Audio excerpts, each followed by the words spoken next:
Hey guys, Jake here at Walkie Farm. We're at the Thagoona lease. I'll keep this one short and sweet, but I thought you might enjoy this. Cattle have been grazing on another lease that we've got across the road from a different landholder.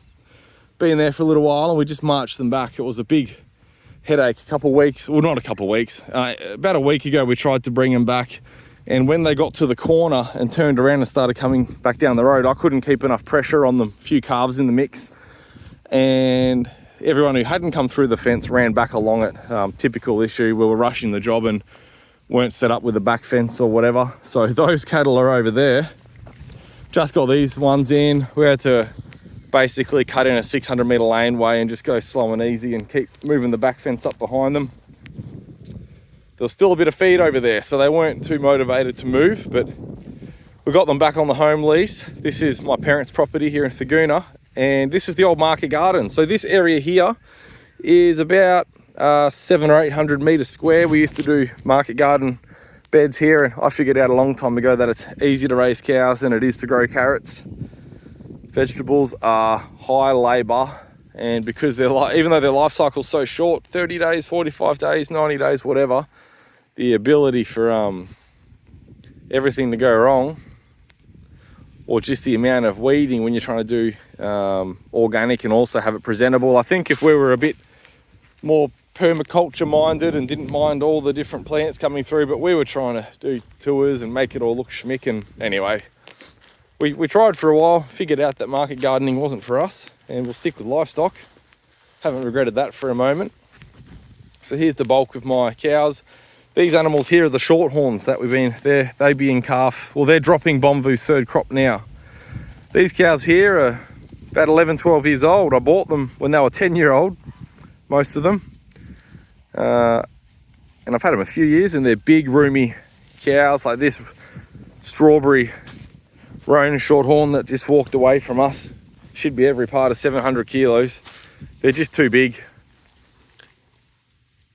Too big for what we need. I can't even get them slaughtered now. The abattoir about 6 months ago brought in a rule, no custom slaughters for animals that weigh over 600 kilogram live weight. So I rung up and I said, I've got a few, could you help me out? Because all my animals moving forward will max out at 450. And they said, yeah, no worries. You can't send through tall animals, so no Friesians.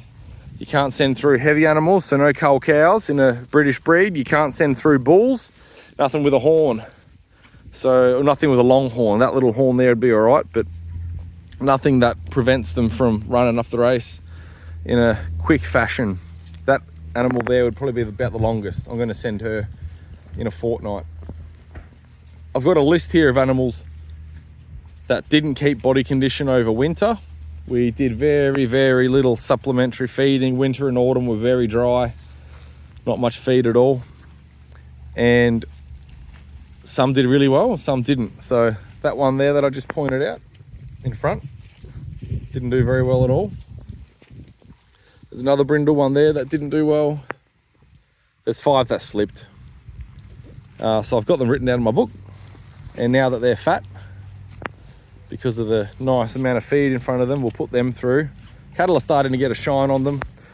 Probably haven't shown much of this fellow, but this is my oldest bull, Bomvu. He's a purebred Nguni, of course. It's quite a long bull. He was born in 2019, towards the end of 2019, so he's fully grown now. 5-year-old boy. I don't know how heavy he is. I'd be guessing 750 kilograms. He's pretty good. I've never had a bad word with Bomvu. He's never snorted or pawed at me. He's always been a well-tempered boy. Even in the cattle yards, when you're pushing him through, he gets up to the race. We try to cut him out of the yards altogether, but he gets up to the race and he turns around and goes up and backwards. He's done that multiple times for us. Very smart animal. Just got to give him a bit of time and show him a bit of respect. Here's a little...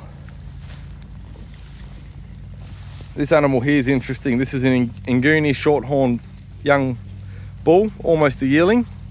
Been weaned. We got involved and weaned that because these shorthorns won't wean their own calves like the Nguni do. But he's run away from me. There was just too much to like about that animal. He was head and shoulders better developed than all of his peer. There was about 30 calves in that crop, and he had more muscle, more neck. He had a dark, oily neck and hump from a very young age, just a very masculine animal. And even though he's only 50% Nguni, I couldn't band him. I tried to sell him too, but no one wants a half-crossed animal. So I just thought he's definitely big enough to breed now, so I've got to pull him out and find a bull paddock for him. But he, maybe we'll use him for another experiment one day, but I just don't feel like you see. Bomvu's probably sired 100 calves for us so far, and he's the only bull calf that has ever really caught my eye and oozed those characteristics. There he is there again.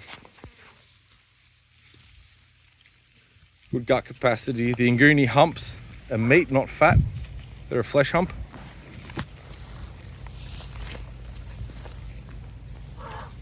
He's naturally polled. And that's Bomvu's son. He's always looking very well formed. And there's one more bull in here. Where is he? Here he is. I've got a Skurd bull. All my bulls are from Henham Nguni, Edwin Roos. That's a first cross cow with a second cross calf. That calf's about a week old. But here's my other bull. Ironically, this is my only Skurd bull. The others all have horns.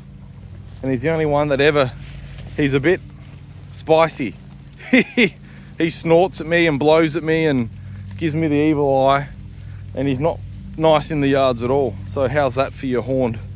Everyone's scared of horns, but this Skurd guy's a Vumbi. He's 3 years old. Interestingly, I'm not entirely sure why, but he is just slicking off, whereas all my other bulls maintained that oily sheen with a summer coat through all of winter. We're just what are we, almost a month in the spring, and he never got real fluffy. I actually didn't realize that he had fluffed up a bit, but now that you can see the front half of him slicking off, it's a bit more apparent.